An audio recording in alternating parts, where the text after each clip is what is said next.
ॐ सहना भवतु सहनौ पुनक्तु सह वीर्यं करवावहै तेजस्विनावतीतमस्तु मा विद्विषावहै।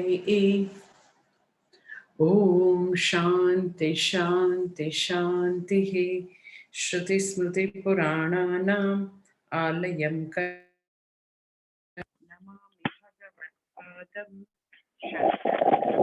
शङ्करं शङ्करं शङ्कराचार्यं केशवं बादरायणं सूत्रभाष्यकृतौ वन्दे भगवन्तौ पुनः पुनः। ईश्वरो गुरुरात्मेति मूर्तिभेदविभागिने व्योमवद्व्याप्तदेहाय दक्षिणामूर्तये नमः। ॐ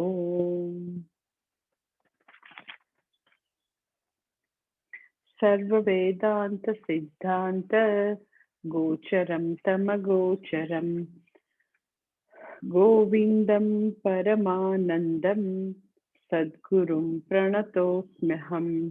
दुर्लभं त्रयमेवेतत् देवानुग्ररहेतुकं मनुष्यत्वं मुमुक्षुत्वं महापुरुषसंश्रयः लब्ध्वा कथञ्चिन्नरजन्म दुर्लभं तत्रापि पुंस्त्वं श्रुतिपारदर्शनं यस्त्वात्ममुक्तये न यतेत मूढधीः स ह्यात्महात्वं विनिहन्त्य सदग्रहात्।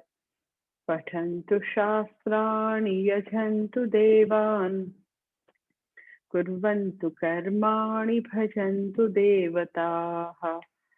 आत्मैक्यबोधेन विना विमुक्तिः न सिद्ध्यति ब्रह्मशतान्तरेऽपि। चित्तस्य शुद्धये कर्म न तु वस्तुपलब्धये वस्तुसिद्धिर्विचारेण न किंचित् कर्म कोटिभिः। વિવેક ચુડામણી પાંચમો શ્લોક ચાલે છે આપણે કે છે આદિશંકરાચાર્યજી અહીંયા આગળ કે કર્મનો શું રોલ છે, આત્મજ્ઞાનની પ્રાપ્તિ માટે કર્મનો શું રોલ છે? તો કે ખાલી કર્મો જે છે એની અહીંયા વાત નથી કરતા. કર્મયોગ જે છે એ આત્મજ્ઞાન માટે સાધન છે. આપણે ગયા સેશનમાં જોયું કે ચિત્ત શુદ્ધિ અર્થાત વ્યક્તિ પોતાના રાગદ્વેષનું મેનેજમેન્ટ જાણે છે. એટલે રાગદ્વેષ જે છે એ મારી લાઈફ પર શાસન ચલાવતા નથી. સો રાગદ્વેષા should not rule my life. એ જો મારી લાઈફને રૂલ કરે છે તો માનો કે હજી ચિત્ત આપણું અશુદ્ધ છે. એટલે ચિત્ત અશુદ્ધિ અર્થાત આપણી અંદર હજી રાગદ્વેષનું સામ્રાજ્ય ચાલુ છે. એટલે દરેકે દરેક વ્યક્તિ પોતાની મેળે પોતાનું એસેસમેન્ટ કરી શકે. તમને એવું થાય ને કે મને કેવી રીતે ખબર પડે કે મારું ચિત્ત ભલે શુદ્ધ નથી થઈ ગયું ટોટલી, પરંતુ ઓકે હું શુદ્ધિના માર્ગે તો છું કે નહીં, સાચો રસ્તો તો પકડેલો છે કે નહીં, એ બી જાણવું હોય તો વ્યક્તિ આવી રીતે જાણી શકે. મેં તમને ગયા વખતે કીધું એમ કે જ્યારે આપણે આપણું કર્તવ્ય કર્મ બજાવીએ એટલે કે વિશેષ ધર્મ બજાવીએ, ફર્સ્ટ થિંગ સામાન્ય ધર્મ બજાવીએ તો ત્યારે આપણને બહુ જ સંઘર્ષ થાય છે. ખૂબ જ આપણે આપણી જાત સાથે ફાઇટિંગ કરવી પડે છે. ખૂબ જ આપણે આપણી જાતને આમ લગાડવી પડે છે, જોતરવી પડે છે. સામાન્ય ધર્મ અને વિશેષ ધર્મના પાલનમાં ખૂબ જ આયાસ હોય, બહુ જ બડબડાટ હોય, ફરિયાદ હોય, મરમર સાથે હોય તો હજી માનવું કે ચિત્ત અશુદ્ધ છે. ચિત્ત શુદ્ધિના માર્ગમાં તમે ડગ મૂકવાનું શરૂ કર્યું હોય, ચાલવાનું શરૂ કર્યું હોય, તો હા, એવું બને કે વ્યક્તિ ધર્મનું પાલન કરે, પણ કમ્પ્લેન સાથે, સંતાપ સાથે, સેન્સ ઓફ લોસ એની સાથે કરે. એટલે એ પોતે જ્યાં પણ પ્રમાણિકતાનું જીવન જીવવાનું છે, નીતિનું જીવન જીવવાનું છે, પોતાની ફરજ બજાવવાની છે, તો જ્યારે જ્યારે વ્યક્તિ પ્રમાણિકતાની રાહ પર ચાલે, તો એવા ઘણા બધા લોકો હોય કે જે લોકો ઇન્કમ ટેક્સ ન ચૂકવતા હોય, જે લોકો બધા જ ગોરખ ધંધા કરતા હોય, નીતિ અનીતિ એવું કઈ હોય જ નહીં, કેનાથી પૈસા મળે એવી જ રીતે જીવન જીવતા હોય. એટલે આપણે નીતિની માર્ગ પર ચાલતા હોય, પણ આપણી સાથેના બીજા 99% લોકો, આપણને એવું લાગે 1% લોકો જ શુદ્ધિના માર્ગ પર ચાલતા દેખાય સત્યની રાહ પર, 99% લોકો એવા લાગે. તો એવે વખતે શુદ્ધ જીવન જીવવું, જૂઠું ન બોલવું, હિંસા ન કરવી, પ્રમાણિકતાથી જીવવું, પોતાની જ્યાં બી ડ્યુટી થતી હોય, as a spouse, as a sibling, as a daughter or son, as a citizen, as a disciple, એ બધી ડ્યુટી આપણે બરાબર બજાવીએ. પણ એ વખતે બી આપણને ખબર હોય કે ઘણા બધા લોકો ડ્યુટી નથી બજાવતા, કે ખાલી ફેમિલીમાં 2 કે 3 સિબલિંગ્સ હોય, 2-3 ભાઈઓ હોય, તો એમાંથી એવું શક્ય છે કે એકાદ વ્યક્તિ જે છે એ ખૂબ જ સિન્સિયરલી પોતાનું કર્તવ્ય કર્મ કરે ને એની સાથે જ બીજા 2 ભાઈઓ ન કરતા હોય. એટલે જ્યારે કરનાર વ્યક્તિ હોય એ ખૂબ જ સંતાપ સાથે કરે છે કે શું છે. હમણાં જ મને ગયા રવિવારે અહીંયાનો એક પરિવાર મળવા આવ્યો હતો, તો એ બેન મને વાત કરતા હતા કે એમના સસરાને લગભગ 20 yearsથી અલ્ઝાઇમર, 20 વર્ષથી સસરાને, એને 22 કે 23 વર્ષનો દીકરો છે, અને એની સગાઈ થઈ એટલે પગે લગાડવા આવ્યા હતા દીકરોને, એની વાગદત્તાને લઈને, વૃદ્ધિ પુત્ર વધુને લઈને આવ્યા હતા. પણ મને એને 20 વર્ષમાં અલ્ઝાઇમરને કારણે એમને શું પીડા પહોંચી એનું જ અમે 2 કલાક ચર્ચા કરી. તો I can appreciate, I can understand Har pain, કે અલ્ઝાઇમરના દર્દીને 20 વર્ષ સુધી સેવા કરવી એ કેટલું ડિફિકલ્ટ છે. આમ આપણે સાંભળીએ તો આપણને એવું થાય કે ભગવાન કેવા કેવા દુઃખ બધાને આપે છે. તો એ બેન અને એમના હસબન્ડ બે અતિશય નિષ્ઠાથી 20 years અલ્ઝાઇમર વાળા વડીલની સેવા કરી, કારણ કે એને કપડાં પહેરાવવા પડે, એને નવડાવવા પડે, બધું જ એકો એક વસ્તુ, ઘરમાંથી ગમે ત્યારે ભાગી જાય, એની કેટલી બધી ચાકરી કરવી પડે, આપણી અકલ જ કામ ના કરે. તો એ બેન બહુ જ સરસ બિચારા કે મને એનો બહુ જ ગૌરવ છે કે મારા હસબન્ડે ખૂબ જ સેવા કરી, અતિશય ગૌરવ છે. પણ બીજા 2 ભાઈઓએ કાંઈ ન કર્યું. મને કે એને ખાલી આવીને વાહ વાહ કરી, તાલીઓ પાડી ખાલી આવી કે તું તો બહુ મહાન છો, તું તો શ્રવણ છો, પણ એને કદી ન કર્યું. અને એને કદી ન કર્યું એટલે મને કે માતાજી, મને મારી લાઈફમાં લગ્નના બીજા જ વર્ષથી મેં લગ્ન કરેલા એવું મને લાગતું જ નતું. ખાલી મેં મારા બચ્ચાઓ સાથે મારી જિંદગી પૂરી કરી દીધી. અને લાસ્ટ યર એમના હસબન્ડ પણ એક્સપાયર થઈ ગયા કેન્સરમાં. એટલે કે મને ખબર જ નથી, માય લાઈફ વોઝ લાઈક કે સન્યાસી જેવી જ, કે મને ખબર જ નથી. હી વોઝ ટોટલી એમ કે અલ્ઝાઇમરના પેશન્ટને ખૂબ જ અતિશય સરસ રીતે કરે, અને એટલું જ કમિટેડ થઈને ફેક્ટરીમાં ધ્યાન રાખે. તો યુ કેન અન્ડરસ્ટેન્ડ કે અમારા લોકો માટે મને કે શું ટાઈમ હોય. તો બરાબર છે. એટલે પછી તો મેં ઘણી બધી વસ્તુ સમજાવી કે કે તમે ડ્યુટી બજાવો ને બીજા લોકો ડ્યુટી ન બજાવે, ત્યારે ડ્યુટી બજાવનાર વ્યક્તિ ડ્યુટી બજાવે, સાથે સાથે બીજી પણ એની એવી ડ્યુટી થાય કે બધાને ડ્યુટીમાં પ્રેરિત કરે.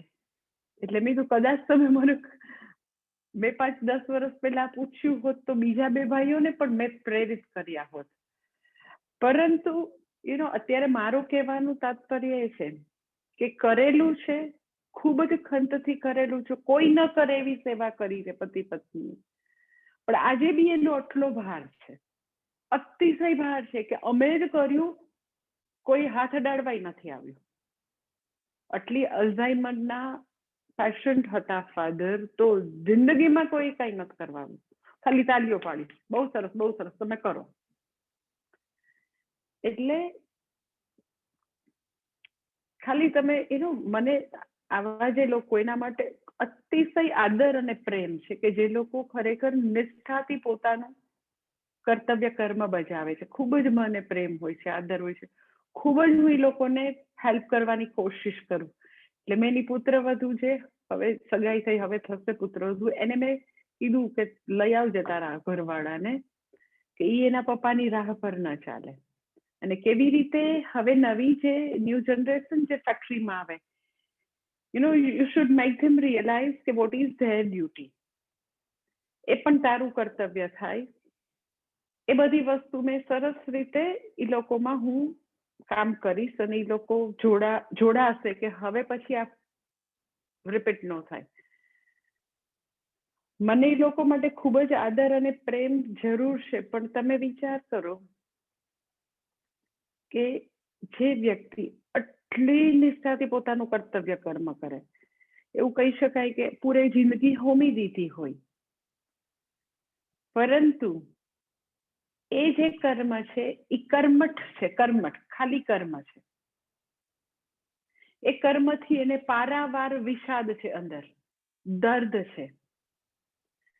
કર્તવ્ય કર્મ જે સામાન્ય ધર્મ અને વિશેષ ધર્મ જે છે એ કેમ મને આનંદ ના આપે?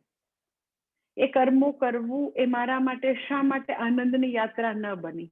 શા માટે કર્યું એ 20 વર્ષ પણ આઈ ટેલ યુ મહાન કર્મ છે, કોઈ ન કરી શકે એવું છે.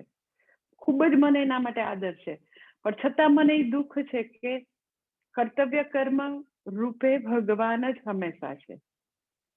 તો without that awareness she did in her whole life, તો કર્યું ત્યારેય સંતાપ, અત્યારે સરવાળે સંતાપ, ખૂબ જ ગિલ્ટ, ખૂબ જ એટલો પારાવાર પસ્તાવો છે. એવું નથી કે એવું કહે છે કે ન કરવું જોઈએ, પણ એને કઈ ક્લુ જ નથી મળતું કે આ શું થયું. બીજા બધા છટકી ગયા, અમે લોકો જ ખાલી ફસાઈ ગયા. પણ કરવું જોઈએ એવી એને ખબર છે, તો જ માણસ 20-20 વર્ષ કરે ને. એટલે તમે વિચાર કરો કે ખાલી સામાન્ય ધર્મ અને વિશેષ ધર્મનું પાલન કરવું એ કર્મયોગ નથી. સામાન્ય ધર્મ અને વિશેષ ધર્મનું જ્યારે પાલન કરીએ ત્યારે ચિત્ત શુદ્ધિ ક્યારે થાય? અત્યારે એને સંતાપ છે, એનો અર્થ એમ કે ચિત્ત શુદ્ધિ નથી. ખૂબ જ બધા માટે ફરિયાદ છે, ખૂબ જ તકલીફ છે, દર્દ છે, ખૂબ જ. કોને દર્દ કે ઈ બી માણસ જતો રહ્યો છે, એનો હસબન્ડ બી જતો રહ્યો છે. તો વિચાર કરો કે કર્મયોગ છે એ કેટલી મહાન, કેટલી સુંદર વસ્તુ છે કે એ કર્મો કરતી વખતે જો એ વ્યક્તિ, એ પતિ પત્ની ભગવાનને જોઈ શક્યા હોત કે બરાબર છે, સૃષ્ટિની સ્કીમમાં ઈશ્વર આવું ઈચ્છી રહ્યો છે કે પિતાની સેવાનું પુણ્ય અમારે જ લેવાનું છે. એ લોકો નથી કરતા, એને કરવા માટે પ્રેરિત કરી શકાય, પણ ઘણા એટલા બધા સેલ્ફિશ લોકો દુનિયામાં હોય છે કે હંમેશા તમે પ્રેરિત બી ન કરી શકો, એવું બી બને.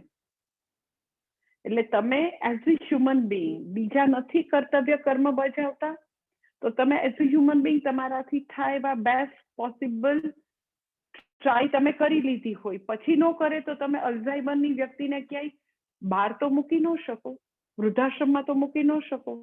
એને એવું તો ન કહી દો કે તમે ઘરની દરવાજાની બહાર જતા રહો. તો વિચાર કરો કે એટલું મહાન કર્તવ્ય કર્મ બજાવ્યા પછી પણ સંતાપ એટલે છે કારણ કે તમે કર્મો કરો છો ખાલી ભગવાન વિશેની જાગૃતિ વિના કર્મ. ભગવાન કોણ છે એની ઓળખ વિના કર્મ કરો છો, તો એ માત્ર કર્મઠ છો તમે. એટલે કર્તવ્ય કર્મ તમને દુઃખ દર્દ સંતાપ આપશે, કારણ કે તમે ભગવાનની બાકી કરી દીધી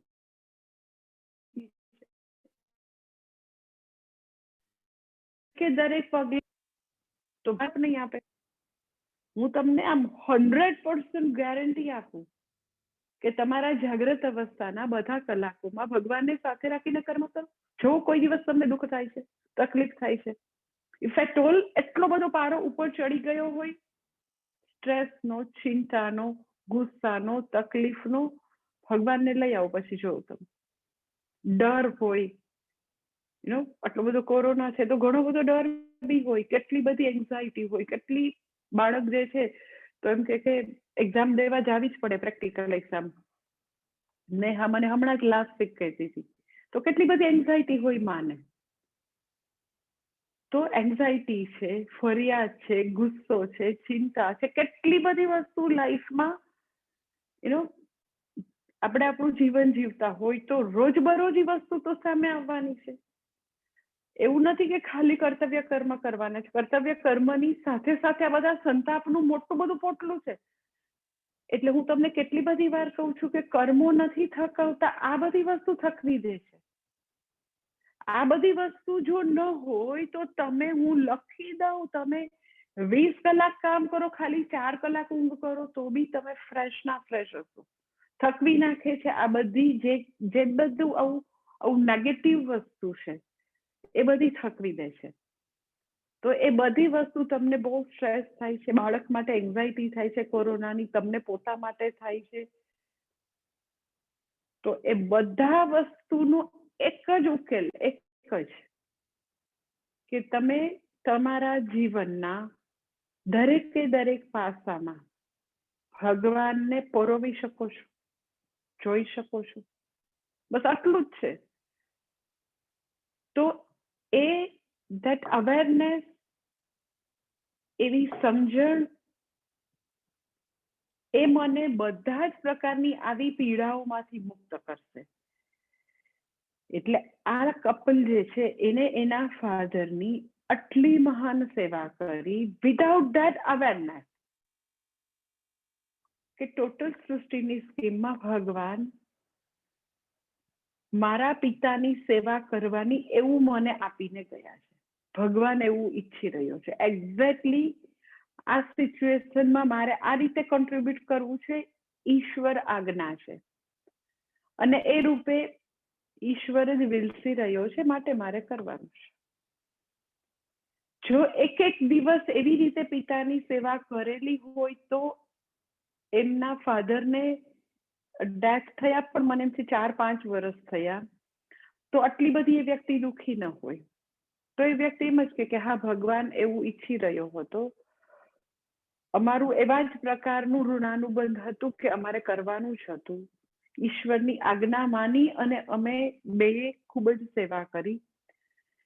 એટલે ચિત્ત શુદ્ધિ શું છે? તો કે જ્યારે વ્યક્તિ પોતાનું કર્તવ્ય કર્મ બજાવે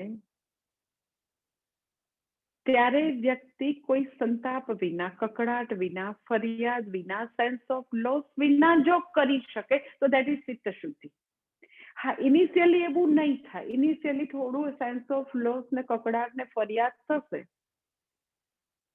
પરંતુ over the period of time ultimately વ્યક્તિ સેન્સ ઓફ લોસ વિના, ફરિયાદ કકડાટ વિના સહજતાથી પોતાના જીવનના એક એક પાસામાં ઈશ્વરને પોતે ગૂંથી શકશે, પોતે દરેકે દરેક પાસામાં ભગવાનને જોઈ શકશે.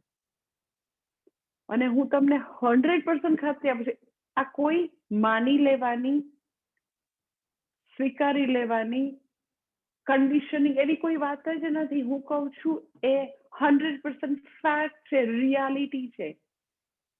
કે આપણે એવું બોલીએ નરસિંહ મહેતાનું ભજન કે અખિલ બ્રહ્માંડમાં એક તું શ્રી હરિ, ઈશાવાસ્ય ઉપનિષદમાં બોલે ઈશાવાસ્યમ ઇદગુમ સર્વમ, આખા બ્રહ્માંડના કણ કણમાં ભગવાન વ્યાપ્ત છે. તો આપણને જે કર્તવ્ય કર્મ આવે એમાં બી ભગવાન જ વ્યાપ્ત છે.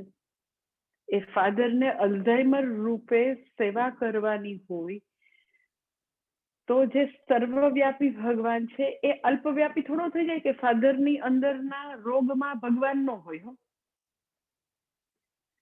એટલે જ્યારે બી એ વ્યક્તિ ફાધરની સેવા કરે છે તો એ ઈશ્વર જ છે. અલ્ઝાઇમર રૂપે પણ ઈશ્વર છે. એ અલ્ઝાઇમરના દર્દીની સેવા કરવાનો આદેશ આપનાર પણ ઈશ્વર છે. એટલે આ રીતે ભગવાન છે એ હકીકત છે એ મને જોવાનું છે, માનવાનું નથી. એ ઓલ પરવેઝિવ, સર્વવ્યાપી, સર્વવ્યાપક ત્યારે જ કહી શકાય કે આપણા સામાન્ય ધર્મ અને વિશેષ ધર્મની એક એક જગ્યાએ એ ઉપલબ્ધ હોય ભગવાન.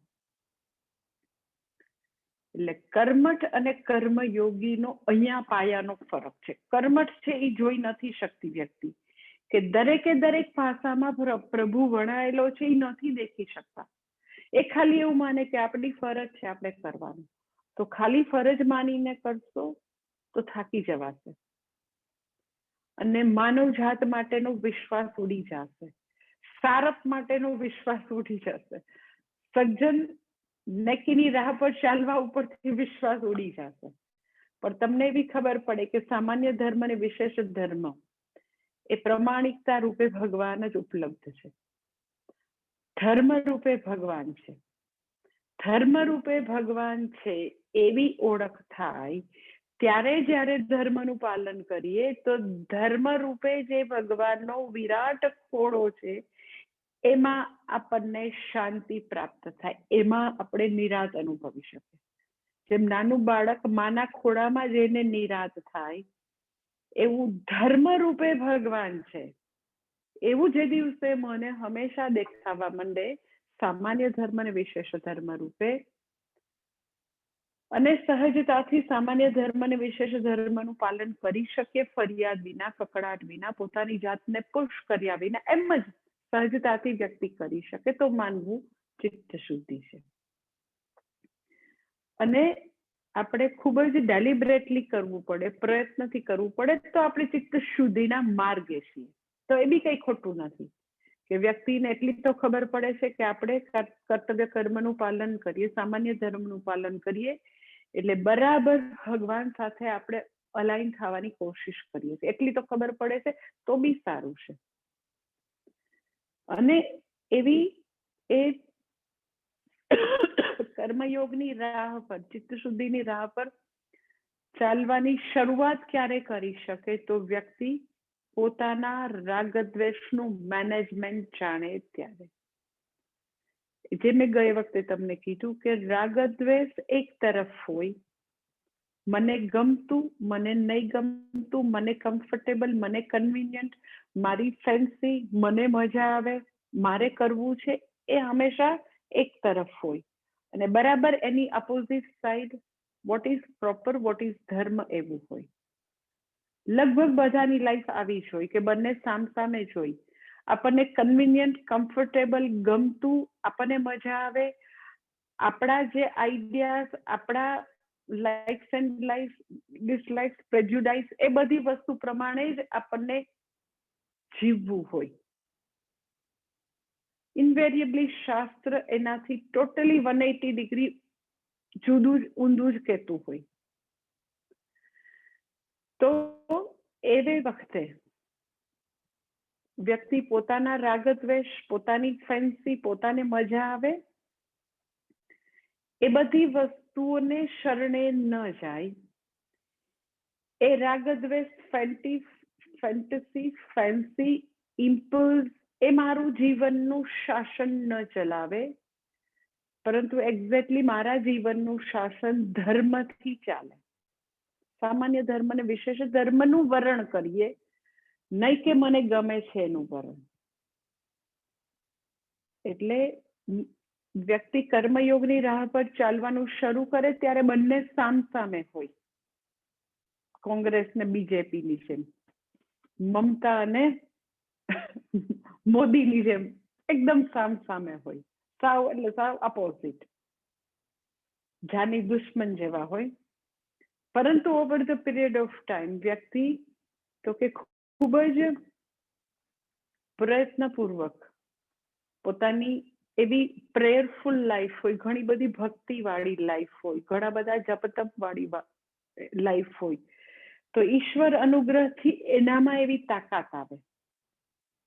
કારણ કે તમે એમ કહ્યું ને કે બંને જો સામસામે હોય, મારા રાગ દ્વેષ, મારી ફેન્સી, મારા ઇમ્પલ્સ એ આ બાજુ હોય ને આ બાજુ આ હોય, બંને વિરુદ્ધ દિશામાં હોય, તો એવું કેવી રીતે થાય કે આપણે રાગદ્વેષના શરણે ન જઈએ અને ધર્મના શરણે જાય?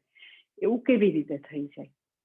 ઓકે, એના માટે you need support system first thing, and second thing you need that prayerful life. બે વસ્તુ.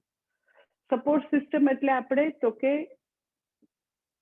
એવા વાતાવરણમાં સહાધ્યાય સાથે મનન કરતા હોઈએ, શાસ્ત્રની ચર્ચા કરતા હોઈએ, ભણેલું હોય, આપણી મેળે નોટ લખતા હોય, શ્રવણ તો કરતા જ હોય, પણ સાથે સાથે આવી રીતે આવી આપણી પોતાની એવી સપોર્ટ સિસ્ટમ હોય કે જ્યાં હંમેશા સત્સંગની વાત થતી હોય, જ્યાં તો કે વ્યક્તિ કેમ કરીને આવું ધર્મનું જીવન જીવી શકે, શિસ્તની લાઈફ જીવી શકે, અનુશાસન લાવી શકે, એવી બધી ચર્ચાઓ થતી હોય, એવું બધું એને વાતાવરણ મળે, ધેટ ઇઝ સપોર્ટ સિસ્ટમ. અને સૌથી મોટું કોઈ વસ્તુ હોય, સૌથી મોટી શક્તિ ક્યાંયથી મળે એમ હોય તો ઈશ્વર અનુગ્રહ. કે વ્યક્તિ જેટલું આવું પ્રાર્થનામય જીવન જીવે, તો એ બધી કૃપાથી તો કે રાગદ્વેષને જીતવાની તાકાત આવે. અધરવાઇઝ રાગદ્વેષ ઉપરનું પ્રભુત્વ એ એવું કઈ સહેલી વસ્તુ નથી સાંભળીએ એવી. કારણ કે રાગદ્વેષ જે છે એ ખાલી આ જન્મના નથી, જન્મો જન્માંતરના છે. આપણી અંદર જે કઈ રાગદ્વેષ છે, જે કઈ વસ્તુ અંદર પડેલી છે, એ તમે એવું માનો કે ખાલી મેં આ જન્મે ગેધર કરેલું છે એવું નથી. બાળકનો જન્મ થાય ત્યારે એવું એક સંસ્કારનું આખું બંડલ લઈને આવેલો હોય. સંસ્કાર જે છે એનું નામ તો કે આવા રાગદ્વેષ એવું લઈને આવેલો, એવી ટેન્ડન્સી, એવી બધા પ્રકારની વૃત્તિઓ લઈને આવેલી હોય વ્યક્તિ. પછી વાતાવરણથી એ બધી વૃત્તિઓને પોષણ મળે, એવું બધું થાય, પણ લઈને તો આવેલા હોય. એટલે આપણી અંદર કેટલા બધા રાગદ્વેષ પડેલા છે ખબર નથી, જન્મો જન્માંતરના છે. એટલે રોંગ ઓરિએન્ટેશન જે છે, આવા ઊંધા આટા વીંટાયેલા જે છે, એ બહુ મોટું છે એ ક્ષેત્ર.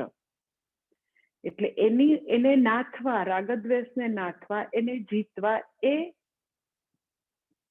ઓવરનાઇટ થવાનું નથી. એ કોઈ ટિપ્સથી થઈ નહીં જાય, કોઈ સુવાક્યોથી થઈ નહીં જાય, એ કોઈ મેજિકથી થઈ નહીં જાય, એ કોઈ ક્રિયાથી નહીં થઈ જાય. તમે આ ક્રિયા કરી દો રોજ સવારે ઉઠીને 15 મિનિટ.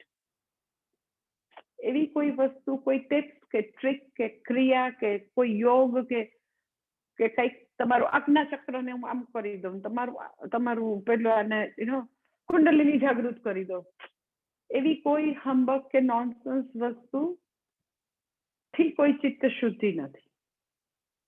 એટલે ચિત્ત શુદ્ધિ કોઈ ઓવરનાઇટ કોઈ એવી વસ્તુ જ નથી. કારણ કે ચિત્તની અશુદ્ધિ નો પ્રકાર તમારે જાણવું જોઈએ, તો ખબર પડે કે તો જન્મો જન્માંતરની વસ્તુઓ છે.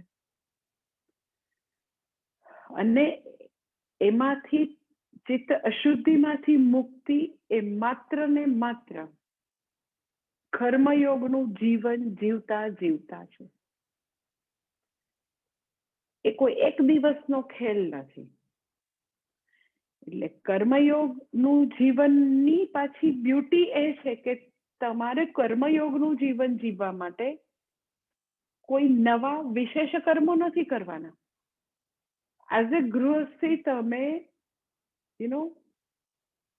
ઘરે બાળકો છે, ઘરે વડીલ છે, એ વ્યક્તિને પોતાનું વર્ક પ્લેસમાં કામ કરવાનું છે, ગૃહિણીને ઘરમાં બાળકોનો ઉછેર અને ઘરનું બધું હેન્ડલિંગ કરવાનું છે એઝ એ હોમ મેકર.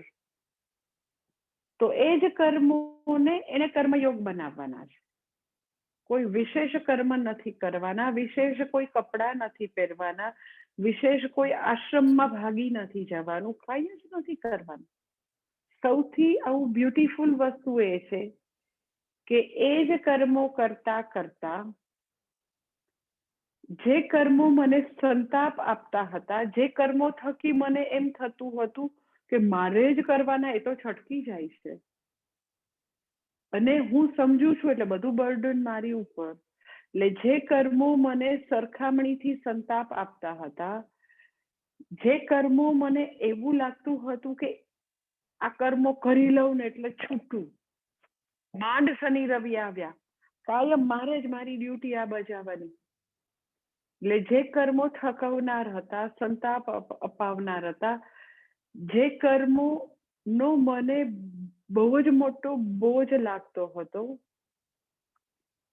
તો ભગવાન એવી મહાન વસ્તુ આપે છે કે એ જ કર્મો તો કે એ યોગ બની જાય, એ જ કર્મો, એ જ બધી વસ્તુ, એ બાળકોનો ઉછેર, એ જ તો કે ઘરમાં રસોઈ બનાવવાની, મહેમાનોને સાચવવાના, એ જ બધા કર્મો તો કે અત્યંત અર્થપૂર્ણ બની જશે, મિનિંગફુલ થઈ જશે, આખી જીવનની જર્ની મિનિંગફુલ થઈ જશે. કેવી રીતે? તો કે મારા નજર સમક્ષ હવે ધ્યેય છે. અગર ધ્યેય નજર સમક્ષ છે તો આઈ ટેલ યુ, એક એક વસ્તુ યોગ છે. એ બાળકોને તમે પરીની વાર્તા કરો, નાનકડી સાનવીને બેઠા બેઠા, તો એ બી ઓનેસ્ટલી એ યોગ છે, કર્મયોગ છે. કેટલી, આઈ ટેલ યુ કે મનુષ્યના જીવનની યાત્રા કેટલી સુંદર બની શકે. જે એક વખત મને એવું લાગતું હતું કે અરે રે ત્રિવિધ તાપમાંથી હું તપું છું, ક્યારે ભગવાન છોડાવીશ, તો હવે કોઈ એન્ઝાયટી નથી, કોઈ ફિયર નથી, કાંઈ જ નથી. એ વાર્તા કરો ત્યારે બી તમને એવું થાય કે એક્ઝેક્ટલી ભગવાન આ ઈચ્છી રહ્યો છે. આ મારી બાળક, નાનકડા બાળક રૂપે તો એ જ નવદુર્ગા જે છે એ વિલસી રહી છે, એ જ માં છે. તે ખરેખર તમે એક એક વસ્તુ, આખી લાઈફ મિનિંગફુલ બની જાય ગૃહસ્થીની, અગર એક એક કર્મમાં ભગવાન દેખાય તો. અને ખરેખર એવું છે કે એક એક કર્મ, એક એક ડ્યુટી જે બજાવીએ છે એ ઈશ્વરનો આદેશ છે, બીજું કઈ છે જ નહીં. ભગવાને તમને આજ્ઞા આપી છે. તો મને ભગવાનની આજ્ઞા અને ભગવાન એ રૂપે છે, બંને મને દેખાવા માંડે તો મારે ક્યાં જવાનું છે? કોઈ સ્વર્ગમાં જવાનું છે, કોઈ બ્રહ્મલોકમાં જવાનું છે, કોઈ સમાધિમાં જવાનું છે, કોઈ મને ભગવાન દેખાઈ જવાના છે? ના, એવું કઈ છે જ નહીં. જે છે એ આ જ છે. આ જ મોમેન્ટ જે છે એ મારે એન્જોય કરવાનું. એક્ઝેક્ટલી આ જ લાઈફ છે. આપણે એવરી ટાઈમ કંઈક મારું મોક્ષ થઈ જશે, પછી મને બધે ચૈતન્ય ચૈતન્ય ચૈતન્ય દેખાવાનું, એવી કોઈ વસ્તુ છે જ નહીં. તમે કર્મયોગનું જીવન જીવવા માંડો એટલે જે કઈ ગૃહસ્થાશ્રમની જે સાંસારિક બધા ભોગ છે એ બધા યોગ થઈ જશે. તમે બધી વસ્તુ માણી શકશો કે એક્ઝેક્ટલી આ જે છે જોય, એ જ બ્રહ્માનંદ છે, એના સિવાય બીજી કોઈ છે જ નહીં વસ્તુ. જે આપણો હંમેશા સુખનો આધાર, આ બધું પતી જાય પછી કંઈક આવવાનું છે એવું આપણને છે કે પિક્ચર અભી બાકી, આપણને હજી કંઈક આવશે, કાંઈ નથી આવવાનું. એ સાનવી કે કરતી હોય, રડતી હોય, ત્યારે તમે એની પાસે બેસીને શાંતિથી વાત કરો, એ જ પરબ્રહ્મ છે, એનાથી બીજો કોઈ પરબ્રહ્મ છે જ નહીં. પણ તમને એવું થાય શાંત થઈ જાય, પછી હું નોટ લઈને બેસું, પછી હું માળા કરું એટલે ભગવાન પ્રગટ થશે. કઈ નથી થવાનું પ્રગટ. એ રડવાનું અને એ મારું માથું દુખાવી દે ત્યારે બી મને એ જ ઈશ્વર વિલસી રહ્યો છે એ દેખાય તો માની લ્યો કે તમે વર્તમાનમાં જીવો છો, તમે હંમેશા પ્રેઝન્ટમાં છો, તમે હવે કોઈ આનંદની ક્ષણ આવે એની રાહ જ નથી જોતા, કે એક્ઝેક્ટલી આ જ છે. પણ સંભાવ એટલું જબરજસ્ત ઓરિએન્ટેશન છે કે આટલું પૂરું થઈ જાય પછી કંઈક મારા સુખના દિવસો શરૂ થશે, પછી મારી સાનવી સ્કૂલમાં જવા માંડે ને પરાશરની જેમ, પછી મને બધું બરાબર થશે. એવી કોઈ વસ્તુ જ નથી. ખરેખર એવું છે જ ને, એવું કંઈ આવવાનું જ નથી. એ લાઈફ છે એ મોમેન્ટ ટુ મોમેન્ટ છે, અને એક એક મોમેન્ટ જે છે ઈશ્વર છે. એક એક મોમેન્ટ રૂપે ભગવાન આપણી સામે ઊભો છે. એ આઈધર કર્તવ્ય કર્મ હશે, એ કોઈ બી સિચ્યુએશન રૂપે ભગવાન ઊભો છે. બસ એની સન્નિધિ આપણને દેખાવા માંડે, એ રીતે રિસ્પોન્સ કરવા માંડીએ તો કોઈ ચમત્કાર, કોઈ હવે ભવિષ્યના સુખની રાહ જ નહીં હોય. અને રિલેક્સ થઈને જે કરવાનું હશે એ કરતા રહેશું તો કોઈ થાક જ નહીં હોય. એબ્સોલ્યુટલી કોઈ પણ પ્રકારનો થાક નહીં, ચિંતા નહીં. એટલે કર્મયોગ જે છે એ આવી મહાન વસ્તુ છે કે કોઈ પણ પ્રકારનો કોઈ વિશેષ, કોઈ કેસરી કપડાં પહેરવાના, સફેદ કપડાં પહેરવાના, કોઈ આશ્રમમાં જવાનું, કોઈ ટીલું ટપકું કરવાનું, કોઈ સામે મળે એટલે જય શ્રી કૃષ્ણ બોલવાના, હરિયમ બોલવાના, કાંઈ જ નથી કરવાનું. જ્યાં છો, જેવા છો, બસ મને મારા નજર સમક્ષ ધ્યેય છે હંમેશા કે મનુષ્ય જીવન છે એ ઈશ્વરને પ્રાપ્તિ, ઈશ્વરને ઓળખવા માટે મનુષ્ય જીવન છે. બસ એ ધ્યેય હંમેશા ઈશ્વર પ્રાપ્તિ એ જીવન એ આપણા નજર સમક્ષ છે. તો સમગ્ર ગૃહસ્થાશ્રમ છે એના એક એક વસ્તુ મિનિંગફુલ છે, અર્થપૂર્ણ છે. અધરવાઇઝ તો કે દરેક વસ્તુ, દરેક કર્મો ખૂબ જ સિન્સિયરલી કરતા હોવા છતાં એ તો કે પીડાનો ભંડાર છે, ત્રિવિધ તાપનો ભંડાર છે. એટલે ચિત્ત શુદ્ધિ જે છે એ મેં તમને કીધું એમ ઓવરનાઇટ નહીં થાય. એ ધીરે ધીરે કર્મયોગનું જીવન જીવતા જીવતા over the period of time વ્યક્તિ ધીરે ધીરે રાગદ્વેષની ચુંગાલમાંથી, એના હોલ્ડમાંથી પોતાની જાતને મુક્ત અનુભવશે. અને મેં લાસ્ટ સેશનમાં તમને કીધું હતું એમ કે એવું નહીં બનવાનું કે રાગદ્વેષ ઝીરો થઈ જશે, રાગદ્વેષ હંમેશા રહેશે. એટલે મેં તમને દક્ષિણામૂર્તિ ભગવાનનું એક્ઝામ્પલ આપ્યું હતું કે એમણે એ અપસ્મારને દબાવ્યા છે, મારી નથી નાખ્યા. એટલે મેનેજમેન્ટ એટલે આપણે આપણી બધી જે આવી વસ્તુઓ છે જે મને નથી જોઈતી, ક્રોધ નથી જોઈતો, ઈર્ષા નથી જોઈતી, અસૂયા નથી જોઈતી, રાગદ્વેષ મારી ઉપર શાસન કરે નથી જોઈતું, એ બધાને આપણે એકદમ જ દબાવીને રાખ્યા છે કે તારું નહીં હાલે જરાય. એટલે એવા ઇમ્પલ્સ શાસન કરવા આવે તો તમે એકવાર એને બરાબર નિયંત્રણમાં લીધા એટલે બીજી વાર નહીં આવે એવું બનશે. એકવાર તમારા ક્રોધ ઉપર તમે ખૂબ જ નિયમન લઈ લીધું, બરાબર તમને ગુસ્સો આવ્યો તો બી તમારું મોઢું બંધ રાખ્યું, એટલે તમે એમ કહો આખી લાઈફ કઈ નહીં થાય માતાજી થવાનું. એ તો છે જ, એ અપસ્માર તો અંદર પડ્યા જ છે. ખાલી સવાલ એ છે કે એ બધા રીપુ આપણી ઉપર શાસન કરે છે કે આપણે એની ઉપર શાસન. એટલે એ વોર છે, એ કૌરવ પાંડવનું વોર જે છે એ લાસ્ટ બ્રેથ સુધી ચાલવાનું છે. એ કૌરવોને તો કે આપણા પગ નીચે આપણે બરાબર નિયંત્રણમાં રાખવાનું. એ રાવણ જે છે એને તમે મારી નહીં શકો, એ દુર્યોધનને મારી નહીં શકો, એને ખાલી તો કે બરાબર આપણી વિવેક શક્તિથી, સમજ શક્તિથી, ઈશ્વર કૃપાથી, શાસ્ત્ર કૃપાથી આપણે એને દબાવીને રાખેલ છે, નિયંત્રણમાં રાખેલ છે કે જેથી એનું શાસન ન ચાલે. અત્યારે અનફોર્ચ્યુનેટલી તો કે એ અપસ્માર, એ રીપુ જે છે એનું શાસન ગમે ત્યારે છવાઈ જતું હોય. આપણામાં એટલી આળસ આવી જાય, તમસ આવી જાય, કરીએ છીએ, થાય છે, ગુસ્સો આવી જાય, આપણા રાગદ્વેષ તો કે એ આપણા જીવનની ડોર હાથમાં લઈ લે એવું થતું હોય. એટલે કર્મયોગનું જીવન જે છે એ તો કે બરાબર આપણા જીવનની ડોર આપણા હાથમાં આપશે. એ બધા રીપુ જે છે એને બરાબર આપણા સંયમનમાં લાવી દેશે.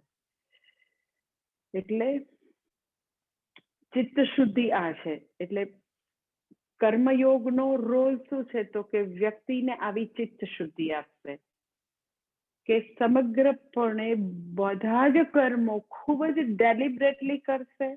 કોઈ પણ પ્રકારના રાગદ્વેષ પ્રેરિત નહીં હોય, આવેગોથી પ્રેરિત નહીં હોય, સંપૂર્ણપણે તો કે વ્યક્તિના વિવેક અને ધર્મ પ્રેરિત કર્મો હશે. દેટ ઇઝ કોલ્ડ ચિત્ત શુદ્ધિ. આવી ચિત્ત શુદ્ધિ હશે તો વ્યક્તિ જે છે એ કે છે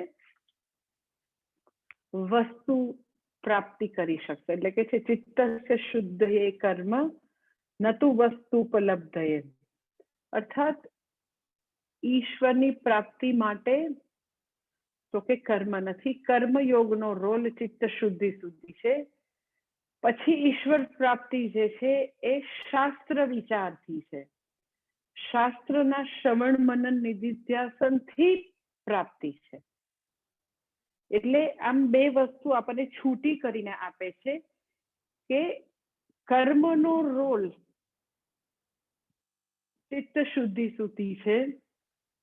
પછીથી તો કે જ્યારે મને આત્મજ્ઞાન પ્રાપ્ત કરવું છે, મને જીવ ઈશ્વર એક્યનું જ્ઞાન જોઈએ છે, તો એમાં પછી ત્યાં આગળ કર્મનો રોલ ખતમ થઈ જાય છે. કર્મ મને પાત્રતા આપશે, યોગ્યતા આપશે, મને જ્ઞાન માટે બરાબર પ્રિપેર કરી દેશે, પછી કર્મયોગનો રોલ ખતમ. પછી રોલ શરૂ થશે તો કે વ્યક્તિએ શ્રવણ મનન કરવાનું, એ રોલ શરૂ થશે. તો વ્યક્તિ જે છે એટલે વસ્તુ સિદ્ધિ એટલે તો કે આત્મજ્ઞાન એ વિચારથી છે. વિચાર એટલે શું? તો કે બેઠા બેઠા ચિંતા કરવી એનું નામ વિચાર, બેઠા બેઠા આંખો બંધ કરીને વિચાર કરવો. વિચાર એટલે શાસ્ત્ર શ્રવણ મનન નિધિધ્યાસન, ધેટ ઇઝ કોલ્ડ વિચાર. શાસ્ત્રની કહેવાની મેથડ છે કે વસ્તુ સિદ્ધિ વિચારથી છે, પણ વિચાર એટલે શ્રવણ મનન નિધિધ્યાસન. હવે જ્યારે વ્યક્તિ જે છે એ જ્યારે શ્રવણ મનન કરે, વ્યક્તિ શાસ્ત્ર ભણે, ત્યારે એકચ્યુઅલી શું કેવા પ્રકારની ઘટના બને? આપણે એવું થાય ને કે વસ્તુ સિદ્ધિ એનો આત્મજ્ઞાન જે છે એ વિચારથી છે, તો શાસ્ત્ર શ્રવણ એટલે એક્ઝેક્ટલી શું? તો એ બહુ સરસ પૂજ્ય સ્વામીજી વાત કરતા હોય કે જ્યારે વ્યક્તિ શાસ્ત્રનું શ્રવણ કરી રહી હોય તો આપણે શાસ્ત્ર જે છે, આપણને ખબર છે કે શાસ્ત્રમાં આપણને પ્રામાણ્ય બુદ્ધિ છે, કે શાસ્ત્ર છે એ પ્રમાણ છે. એ પહેલી વસ્તુ આપણને ખબર છે. શાસ્ત્ર પ્રમાણ એટલે તમને ખબર છે પ્રમાકરણમ, જે મને જ્ઞાન આપે એનું નામ પ્રમાણ. એટલે શાસ્ત્ર શ્રવણ, ઇન અધર વર્ડ કે શાસ્ત્રમાં મને પ્રામાણ્ય બુદ્ધિ છે, કે શાસ્ત્ર જે છે એ મને જ્ઞાન આપશે. પ્રામાણ્ય બુદ્ધિ એટલે જેમ આંખ જે છે એમાં મને પ્રામાણ્ય બુદ્ધિ છે કે એનાથી મને આ શું કલર છે એની ખબર પડશે, આ વ્હાઈટ છે કે બ્લેક છે કે રેડ છે કે ગ્રીન છે. તો કલર માટે આંખ જે છે એમાં મને પ્રામાણ્ય બુદ્ધિ છે કે હું આંખ ખોલીશ ને, દેટ ઇઝ પ્રમાણ. વ્યાપાર, વ્યાપાર એટલે ક્રિયા. એટલે આંખ ખોલીને હું જોઈશ એટલે મને આવો કલર છે કે તેવો કલર છે ખબર પડશે. એમ શાસ્ત્રમાં મને પ્રામાણ્ય બુદ્ધિ છે. એટલે જ્યારે શાસ્ત્રનો એપ્રોચ કરીએ છીએ ત્યારે આપણને એક્ઝેક્ટલી ખબર છે કે શાસ્ત્ર મને હું કોણ છું એનું જ્ઞાન આપશે, ઈશ્વર કોણ છે એનું જ્ઞાન આપશે, જગત શું છે એનું જ્ઞાન આપશે, જીવ જગત જગદીશ વચ્ચે શું સંબંધ છે એ મને કહેશે શાસ્ત્ર, કે એ વચ્ચે, એ ત્રણેય વચ્ચે ઐક્ય છે એનું જ્ઞાન મને શાસ્ત્ર આપશે. એટલે જ્યારે શાસ્ત્ર ખોલીને આપણે સ્ટડી કરીએ છીએ ત્યારે આપણે શું જોઈએ છે? શાસ્ત્રને જોઈએ છે કે પછી હુંને જોઈએ છે? ઇટ ઇઝ લાઈક, એટલે પૂજ્ય સ્વામીજી અહીંયા એવું એક્ઝામ્પલ સરસ આપે કે જ્યારે તમે મિરરમાં તમારું મોઢું જોવો તો તમે મિરરને જોવો છો કે તમને જોવો છો? મિરરની સામે જોવો તો હા, અને જે દિવસે ખરીદીએ ત્યારે તમે ભલે મિરરને જોતા હો કે હાલ તો બેલ્જિયમ કાચ છે, હું આ તો સા ઓર્ડિનરી કાચ છે, આવું તો કઈ જો લેવાતો હશે, બેલ્જિયમ નો હોય તો બહુ સરસ હોય. એ પહેલા દિવસે તમે એક્ઝેક્ટ મિરર ને જો, તમારે ફેસ ને નથી જોતા, પણ પછી તમારી ઘરે જ્યારે બરાબર એક સ્થાન ઉપર એને ફિટ કરી દીધું હોય તો એ વખતે ભલે મિરર સામે જોઈએ છે પણ મિરરને જોતા નથી, આપણે આપણી જાતને એમાં જોઈએ છીએ. એમ ભલે આપણે શાસ્ત્રમાં ડૂબકી મારીએ, શાસ્ત્રને જોતા હોય એવું લાગે, પરંતુ શાસ્ત્ર ભણીએ છીએ ત્યારે આપણે આપણી જાતને જોઈએ છીએ, શાસ્ત્રને નથી જોતા, શાસ્ત્રના શબ્દોને એઝ સચ જોતા નથી. એટલે શાસ્ત્રના શબ્દો હુંને સાથે મળાવીને શબ્દો અદ્રશ્ય થઈ જશે. હું વિશેનું જે અર્થસ્ફુરણ છે એ મને આપીને શબ્દો તો ગાયબ થઈ જશે. એ અર્થસ્ફુરણ હું કોણ છું એ મારી સાથે રહેવાનું છે. એટલે જેટલી વાર શાસ્ત્ર જોઈએ છે તો we are looking into ourselves only, not we are looking at. શાસ્ત્રના શબ્દો ખરેખર નથી જોતા, આપણે આપણી જાતને જોઈએ છે. દેટ ઇઝ કોલ્ડ વિચાર. કે વસ્તુ સિદ્ધિ વિચારથી છે, કર્મથી નથી. હવે વસ્તુ સિદ્ધિ જો વિચારથી હોય તો પછી હવે આગળના શ્લોકમાં કહે છે કે ઓકે, વસ્તુ સિદ્ધિ વિચારથી છે, તો હવે આગળ આપણે વિચાર કરવો જોઈએ, જિજ્ઞાસુએ વિચાર કરવો જોઈએ. એ 6થા શ્લોકમાં આગળ કહે છે. 6થો શ્લોક.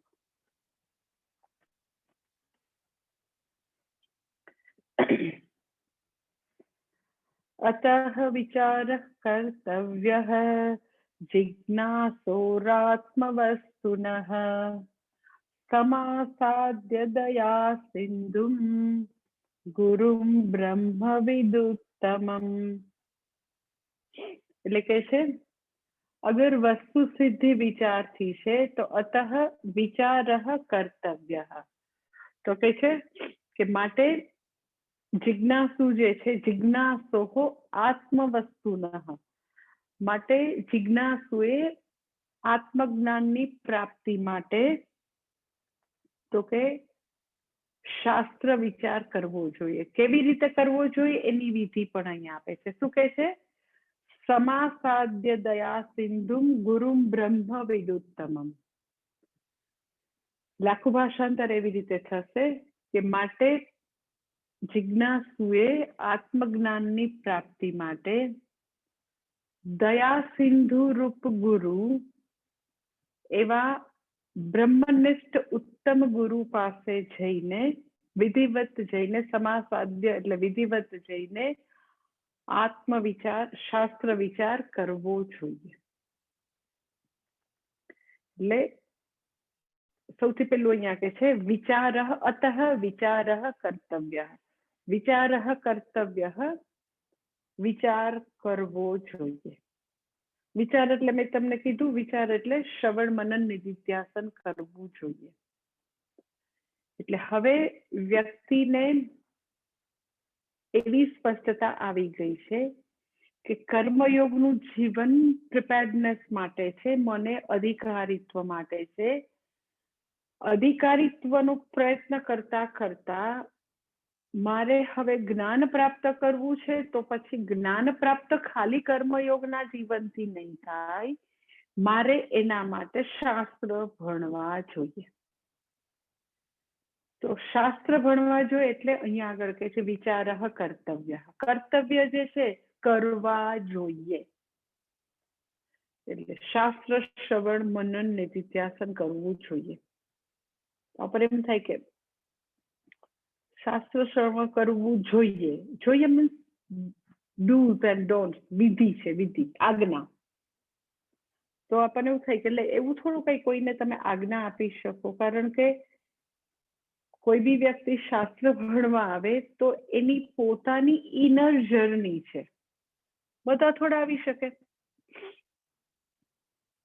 તો મેં તમને વાત કરી એમ કે વિવેક ચૂડામણી જે છે એ પ્રકરણ ગ્રંથ છે. એ જે બી શ્લોક કહેશે તો કંઈક ને કંઈક એના મૂળ જે છે એ શાસ્ત્રમાં હશે. તો બૃહદારણ્યક ઉપનિષદમાં બહુ જ જાણીતો મંત્ર છે આત્મા વારે દ્રષ્ટવ્ય, શ્રોતવ્ય, મંતવ્ય, નિધિધ્યાસિતવ્ય એ બૃહદારણ્યકનો ખૂબ જ ફેમસ મંત્ર છે. યાજ્ઞવલ્ક્ય ઋષિ કહે છે ગાર્ગીને કે તારે આત્મવિચાર માટે શાસ્ત્ર આત્મા વારે દ્રષ્ટવ્ય, તારે આત્મા દ્રષ્ટવ્ય એટલે એનું જ્ઞાન પ્રાપ્ત કરવું જોઈએ. તવ્ય જે છે દેટ ઇઝ વિધિ, આજ્ઞા. અહીંયા કેમ કર્તવ્ય, જ્યાં બી આવું તવ્ય હોય ને દેટ ઇઝ વિધિ. તો તારે દ્રષ્ટવ્ય એટલે એને જોવું જોઈએ. દ્રષ્ટવ્ય એટલે એકદમ તમે જોવો કોઈ બી વસ્તુ તો કેમ કોઈ બી ડાઉટ ન હોય એવું સ્પષ્ટ જ્ઞાન તારે પ્રાપ્ત કરવું જોઈએ. કેવી રીતે? તો કે શ્રોતવ્ય, મંતવ્ય, નિધિધ્યાસિતવ્ય. શ્રવણ, મનન, નિધિધ્યાસન કરવું જોઈએ. તો ત્યાં આ તવ્ય માટેની ચર્ચા આવે છે ઉપનિષદમાં. કોઈને થોડી તમે આજ્ઞા આપી શકો, કારણ કે આ કઈ આજ્ઞાનો વિષય નથી. વ્યક્તિને જન્મો જન્માંતરના પુણ્યનો ઉદય થયો હોય તો એને શાસ્ત્ર ભણવાની ઈચ્છા થાય. એના માટે બહુ બધું પોતાનું ક્વોલિફિકેશન જરૂરી છે, ઇનર જર્ની છે. પોતે એવું ઘણું બધું ચર્નિંગ કરેલું છે, પુરુષાર્થ વિચાર કરેલો હોય, એનાલિસિસ કરેલું હોય ચતુર્વિધ પુરુષાર્થનું, કે શું જોઈએ છે, શું મળી રહ્યું છે, કેવી રીતે પ્રાપ્ત કરવું. એટલે તમે કોઈને એવી આજ્ઞા આપી શકો કે તમને સુગર ઓછી લ્યો, તમને ડાયાબિટીસ છે, તમે મંદિરમાં આવો તો ચપ્પલ બહાર ઉતારીને આવો, તમે અવાજ નહીં કરો, એવી બધી વસ્તુની આજ્ઞા અપાય. પણ તમારે શ્રવણ કરવું જોઈએ, આત્માનું જ્ઞાન. It is a matter of આજ્ઞા. તો અહીંયા આગળ પછી એ ઉપનિષદમાં બધા ડિસ્કશનમાં એવો શબ્દ છે કે ભલે વિધિ લાગે પણ ઇટ ઇઝ નોટ વિધિ. વિધિ છાયા કહેવાય, કે એઝ ધો વિધિ છે. તવ્ય એટલા માટે છે કે ઇટ ઇઝ વેરી ઇમ્પોર્ટન્ટ, એટલા માટે તવ્ય પ્રત્યય રાખ્યો છે. પણ એ તો બરાબર છે, શાસ્ત્રને ખબર છે કે વ્યક્તિ પોતે તૈયાર હોય તો જ, પોતાનામાં વિવેક વૈરાગ્ય હોય, પોતાનામાં એવી વિચાર કરવાની ક્ષમતા હોય, શુદ્ધિ હોય, સૂક્ષ્મતા, તો ભણી શકે. અધર્મનું જીવન હોય તો ન ભણી શકે. શુદ્ધિ ન હોય, એટલી ઇનફ શુદ્ધિ ન હોય તો ન ભણી શકે. એટલે એ વિધિ છાયા છે. પણ આવું બૃહદારણ્યક ઉપનિષદમાં છે તવ્ય, તો અહીંયા બી કે છે વિચારઃ કર્તવ્ય. જિજ્ઞાસુએ વિચાર કરવો જોઈએ. જિજ્ઞાસુએ તો કે શ્રવણ મનન નિધિધ્યાસન દ્વારા આત્મજ્ઞાન પ્રાપ્ત કરવું જોઈએ. એટલે શું? શ્રવણ મનન નિધિધ્યાસન, વિચાર કરવો એટલે શું? આપણને એવું થાય કે સીધું શ્રવણ મનન નિધિધ્યાસન નહીં. વિચાર શબ્દ શા માટે વાપર્યો છે? આગળ બી વિચાર વાપર્યો, અહીંયા બી વિચાર વાપર્યો, તો ડેલિબરેટલી વાપર્યો છે આદિશંકરે.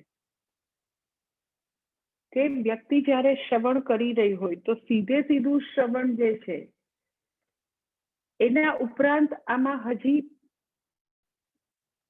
એક બે એવી વસ્તુ પણ એડ કરવાની છે, દેટ ઇઝ વિચાર. શું? તો કે દેટ ઇઝ પૂર્વ પક્ષ સિદ્ધાંત. કે વ્યક્તિ શ્રવણ કરી રહી છે પણ એની સાથે સાથે વિચાર, અર્થાત દુનિયામાં બીજા જે કન્ટેન્શન છે, બીજા જે જુદા જુદા મતાંતરો છે, એ શ્રવણ સાથે સાથે એ બધા મતાંતરોની ફેલસી જોવાની ક્ષમતા પણ હોય, દેટ ઇઝ વિચાર. ખાલી એકલું શ્રવણ પૂરતું નથી, એ પણ સાથે જોઈશે. એને શાસ્ત્રની ભાષામાં એવી રીતે એને બે એના માટેના ટેકનિકલ શબ્દો વાપરે છે કે જ્યારે વ્યક્તિ શાસ્ત્ર વિચાર કરે તો આવી બે વસ્તુ એમાં ઇન્ક્લુડ હોવી જોઈએ, ધેટ ઇઝ કોલ્ડ શાસ્ત્ર વિચાર. એટલે અમે લોકો જ્યારે તમને શ્રવણ કરાવીએ તો એ વણી લેતા હોય છે, પણ હવે એના બધા ટેકનિકલ શબ્દો પણ તમારે જાણવાના છે. અમે વણી લેતા હોઈએ છીએ. એ બે શબ્દો જે છે એનું નામ છે કે વિચાર એને કહેવાય કે પ્રમાણ શંકાની નિવૃત્તિ, પ્રમેય શંકાની નિવૃત્તિ. આવી બે શંકાદ્વયની નિવૃત્તિ શ્રવણની સાથે સાથે કરવામાં આવે. ધેટ ઇઝ કોલ્ડ શાસ્ત્ર વિચાર. વિચાર શબ્દ એટલા માટે છે. પ્રમાણ શંકાની નિવૃત્તિ, પ્રમેય શંકાની નિવૃત્તિ, બે. એટલે એ હું કરતી જોઉં છું. અમે લોકો ભણાવીએ એટલે આવી જ જતું હોય, પણ હવે એના માટેના શબ્દો એકદમ જ પ્રોપર તમને ખબર હોવા જોઈએ. પ્રમાણ શંકાની નિવૃત્તિ એટલે શું?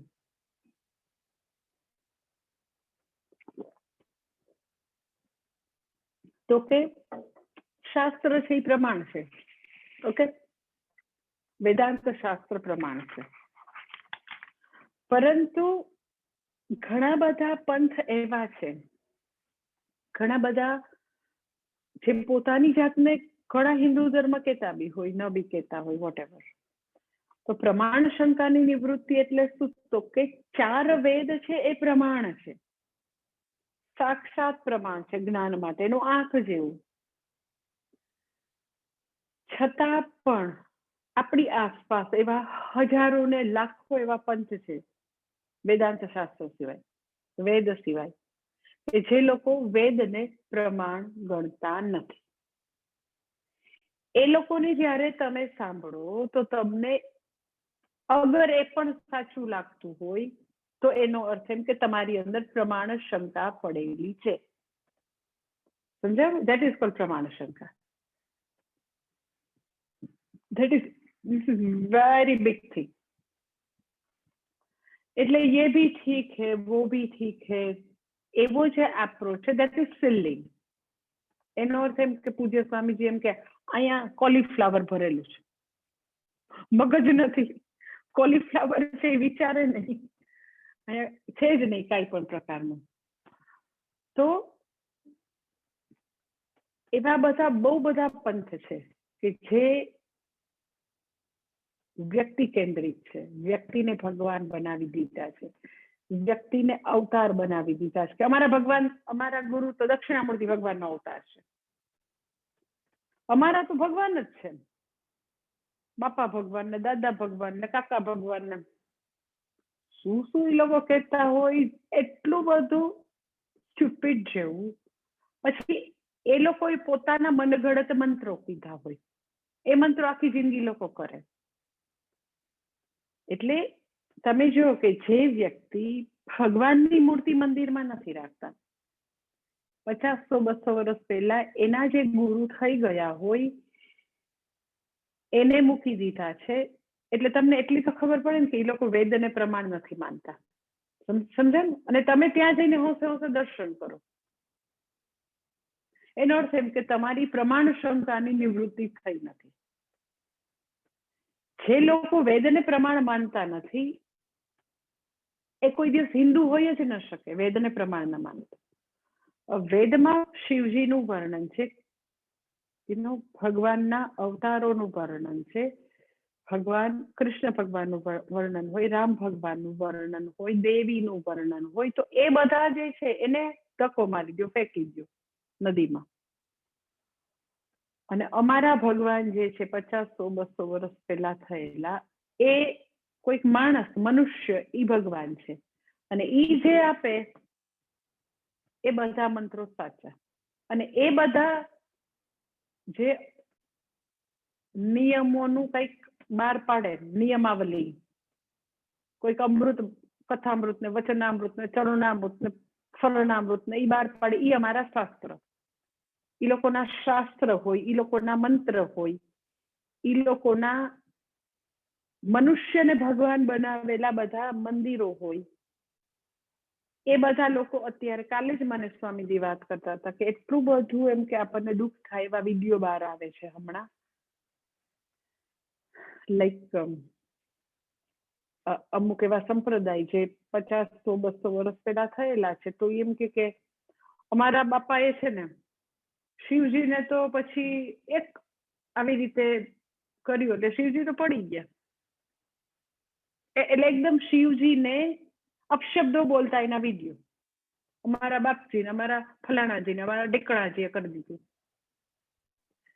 એટલે એ લોકોની ધૃષ્ટતા કેવી કે ચલો એમ કે એને ભગવાનનો ઘા કરી દીધો અને એના 50-100 વર્ષ પહેલા બાપા ફાપા હોય એ લોકોને એને સ્થાપિત કરી દીધા, આપણને કઈ વાંધો નથી, તમારી જે આસ્થા હોય કરો. હવે એ લોકોએ સનાતન ધર્મના ભગવાનને ગાળો આપવાનું ચાલુ કર્યું. અત્યાર સુધી તો કોઈને કઈ વાંધો જ નહોતો, તમને જે કરવું એ કરો, જેને જેની પૂજા કરવી એ કરો ને બાપા. પણ હવે તો કે શિવજીને થી માંડીને જેટલા સનાતન ધર્મની વસ્તુઓ છે એને ભરપૂર એ લોકો અપશબ્દો બોલે. અને આપણે બધા તો કે શાંતિથી એ બધો ખેલ જોયા કરીએ. સ્વામીજી એ કહેતા હતા કે આપણે કેટલું બધું આપણા સનાતન ધર્મ માટે કામ કરવાની જરૂર છે. આ લોકો આટલું ગંદકી બધી સોશિયલ મીડિયા ઉપર ફેલાવે તો આપણે આપણા બાળકોને, આપણી નવી પેઢીને આપણો ધર્મ શું છે એવું નાનકડું પણ આપણે મૂકી નથી શકતા. એ ખાલી નાની નાની સમજ મળે કે સનાતન ધર્મ એટલે શું, હિન્દુ ધર્મ કોને કહેવાય, સાચો હિન્દુ કોણ છે. એટલે એ તો દુઃખ વ્યક્ત કરતા હતા કે મને એટલું બધું કામ કરવાનું છે, પણ એવી મારી પાસે એવી ટીમ નથી કે હું બધું ફટફટ મટીરિયલ ક્રિએટ કરી શકું. તો મારી પાસે એટલી બધો સપોર્ટ નથી. મને બહુ જ દુઃખ થાય કે આ બધું જોઉં એટલે. પણ એનીવે, એટલે પ્રમાણ શંકા જે છે એના વિશે હું તમને કહું એના કરતા તમારી પાસે બી ભરપૂર આવું હશે કે 4 વેદને પ્રમાણ નહીં માની અને દુનિયામાં વ્યક્તિને ભગવાન બનાવીને, અવતાર બનાવીને પોતે પોતાના મનગઢ શાસ્ત્ર ઉભા કર્યા હોય અને આપણને એ બધું સાચું લાગતું હોય, ધેટ ઇઝ કોલ્ડ પ્રમાણ શંકા. એટલે એવા માણસો મેં જોયા છે કે જે લોકો મારી પાસે હોંશે શાસ્ત્ર બી ભણતા હોય અને એને એ બી સાચું લાગતું હોય, કે જે આનાથી તદ્દન વિરુદ્ધ છે. જે સનાતન ધર્મમાં અખંડાકાર બોધ, જીવેશ્વર ઐક્યનો બોધ હોય, ત્યાં તો એવી રીતે વાત હોય કે જીવ જીવ છે, ઈશ્વર ઈશ્વર છે, આપણે બધા એના અંશ છીએ. તો 100% દ્વૈતનું એ લોકો દ્વૈતને પ્રતિપાદિત કરતા હોય. ટૂંકમાં વેદાંતથી પોતે પોતાના જે આચાર્ય હોય, જે 50-100-200 વર્ષ પહેલા થયેલા, એ લોકોએ પોતાના શાસ્ત્રો બનાવ્યા હોય, પોતાના સ્તોત્ર પૂજા વિધિ બનાવ્યું હોય, જે વેદથી તદ્દન વિરુદ્ધ હોય. તો આપણને દેખાય નહીં, આપણને એવું થાય કે ये भी ठीक है वो भी ठीक है, બધું બરાબર છે. એ મને નથી દેખાતું. એ લોકોના કન્ટેન્શનમાં રહેલી ફેલસી જોઈ નથી શકતા. એનો અર્થ એમ કે આપણે શાસ્ત્ર વિચાર કરવાનું સામર્થ્ય નથી. એટલે મેં તમને વાત કરી કે મને એવી હમણાં આવા 15-20 દિવસમાં 2 એવા યંગસ્ટર્સ મળ્યા કે જે લોકોએ ઇસ્કોનની ગીતા હાથમાં લઈને કોઈ દિવસ ભણ્યા નથી, પણ એટલી એને ભાન પડે કે આવું તો ભગવાન નું કે, ભગવાનનું આવું બ્લેબરિંગ ન હોય, ગીતા આવું તો કે જ નહીં, ભગવદ્ ગીતામાં કંઈક બીજું હશે. તો ધેટ ઇઝ કોલ્ડ સૂક્ષ્મતા. કે બીજા મતાંતરો, કપોલકલ્પિત કલ્પનાઓ થી એ લોકોએ જે લખેલું હોય એમાં રહેલી ફેલસી જોવાની સૂક્ષ્મતા, ધેટ ઇઝ કોલ્ડ વિચાર. એટલે એમાં બીજા કન્ટેન્શન, જે દુનિયાના જે હજારો સ્કૂલ્સ ઓફ થોટ્સ છે એનું ખંડન નથી. ખંડન આપણી અંદર જે આવા કન્ટેન્શન આપણને સાચા લાગે છે, તો આપણી અંદર રહેલા કન્ફ્યુઝનનું ખંડન છે. બહાર કોઈ વ્યક્તિ કે વ્યક્તિના વિચારોનું ખંડન નથી. કારણ કે જે વ્યક્તિ સત્યનો શોધક હોય એનો હંમેશા વૈજ્ઞાનિક અભિગમ હોય, સાયન્ટિફિક એપ્રોચ હોય. એવું ન કે ના ના હો તો તમારે એને એવી રીતે નહીં કહેવાનું, એ ભલે ને 2+2 = 22 કે એવી રીતે તમારે એનું ખંડન ન કરાય. એને દુઃખ લાગે ને માતાજી, તમારે બધાને સારું કહેવાય, તમારે પ્રવચનમાં 2+2 22 કે નહીં એમ કહે, બરાબર છે, બરાબર છે. એટલે સત્યનો શોધક જે છે એ મેં તો મારે નહીં ભણાવે નહીં એવું ન હોય. સત્યનો શોધક જે છે એ હંમેશા સત્ય જ રજૂ કરે. સાયન્ટિસ્ટ જે છે એનો એવો એકોમોડેટિવ એપ્રોચ ન હોય કે ના હું બધાને સબકા સાથ સબકા વિકાસ. એ થોડા વૈજ્ઞાનિક હોય. એ તો ધડાધડ કહી દે કે એ ન્યૂટનના નિયમોમાં બી પ્રોબ્લેમ છે. સ્ટીફન હોકિન્સે તમને ખબર છે ન્યૂટનના નિયમોને બી ચેલેન્જ કરેલા છે. તો બરાબર છે, આગલા વખતે ટેકનોલોજીને જ્ઞાન હતું એટલે આટલી ખબર હતી. હવે મને તો એનાથી વધારે હું જોઈ શકું છું. તો આગલામાં આટલું હતું, જે કઈ મિસ્ટેક હતી તો એને સુધારીને આપણે આગળ વધીએ. That is called scientific approach. પણ ઇનવેરિયેબલી તો કે લોકો જ્યારે અધ્યાત્મની વાત કરે તો એમાં અધ્યાત્મમાં બધે ઇમોશન્સ અનનેસેસરી એડ કરી અને એને એવું થાય કે ખંડન ન કરવું જોઈએ. તો તમને એ ખબર હોવી જોઈએ કે ખંડન આપણા દિમાગમાં રહેલા બધી જે ભ્રાંતિઓ છે, ગ્રંથિઓ છે, ક્લેરિટી નથી એનું ખંડન છે. બહારની કોઈ વ્યક્તિઓ સાથે કોઈ દિવસ પ્રોબ્લેમ હોય જ ન શકે. એટલે પ્રમાણ સંશય દૂર કરવો એટલે તો કે આવા દુનિયાના હજારો મતાંતરોની વચ્ચે વેદાંત શાસ્ત્ર પ્રમાણ છે એ જોવું, એ હજારો ચોપડીઓ જે કે છે એની બધાની ફેલસી તમને ખબર પડે કે આ અહીંયા આવી નોનસેન્સ વાત કરે છે, આ અહીંયા સાવ અકલ વગરનું છે, અહીંયા આમ છે, તમને ખબર પડવી જોઈએ. એટલે it has nothing to do with કે એ લોકો કોણ છે, પરંતુ તમે જ્યારે કમ્પેરેટિવ સ્ટડી કરો તો વેદાંત શાસ્ત્ર પ્રમાણને પ્રમાણ તરીકે તમે જોવો, બીજા બધા કોઈ પ્રમાણ તરીકે ઉભા જ નથી રહી શકતા.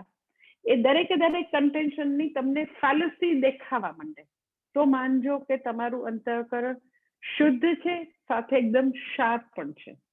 તો તમે બધી ફેલસી જોઈ શકો છો. ફેલસી જોઈને આપણે એમ કહેવાનું નથી કે તમે તો નક્કામાં છો, તમારામાં તો કાંઈ નથી. એવી કોઈ વસ્તુ જ નથી.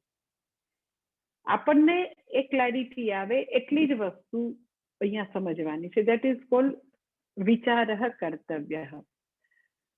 એટલે પ્રમાણ શંકા અને પ્રમેય શંકા એ હજી કાલે આપણે વધારે જોઈ લઈશું. ઓમ પૂર્ણમદઃ પૂર્ણમિદં પૂર્ણાત પૂર્ણમુદચ્યતે પૂર્ણસ્ય પૂર્ણમાદાય પૂર્ણમેવાવશિષ્યતે. ઓમ શાંતિ શાંતિ શાંતિ. હરિ ઓમ શ્રી ગુરુભ્યો નમઃ. હરિ ઓમ.